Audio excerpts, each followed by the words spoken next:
राजा थे तो हम सचमुच विश्व गुरु थे। बुद्ध को विश्व गुरु कहा जाता है। उस समय भारत में तक्षशिला, नालंदा, विक्रमशिला जैसी महान यूनिवर्सिटियां थी, जैसे आज यूरोप में कैम्ब्रिज है, ऑक्सफोर्ड है। तब भारत सिविलाइजेशन का प्रतीक था।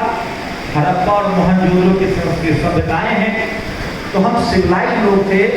हमारे मकान उस समय, आज से 2500 साल पहले 10-10 मंजिलों की मकान थी। हमें पानी का पता था, स्नान घर का पता था। हम हाथी पालते थे। कार तो नहीं बना था, लेकिन हाथी, घोड़ा, ये सब यातायात के साधन थे। कहने का मतलब है कि भारत जब बौद्ध में भारत था, जब सम्राट अशोक का भारत था, जब हमारे पूर्व के राजा थे, तो हम सिविलाइज लोग थे, ज्ञानी लोग थे।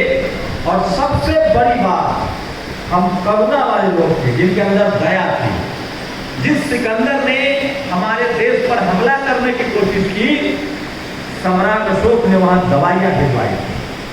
तो हम ऐसे करुणामय थे, विश्वगुरु थे। बीच में एक दौर आया जब विदेशियों ने आक्रमण किया और हमें जातियों में बांट दिया और 4 कुव्यवस्थाएं पैदा की गई।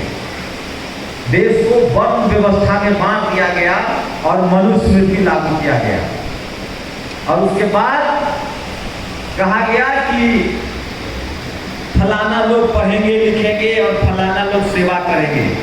और इस देश के जो मूल निवासी थे, हर दुनिया के हर देश में वहां का एक मूल निवासी होता है। जो हम इस देश के मूल निवासी थे, उनको शूद्र और अतिशूद्र और अछूत बना के, और इतना ही नहीं, हजारों जातियों में बांट दिया गया और हम बट गए।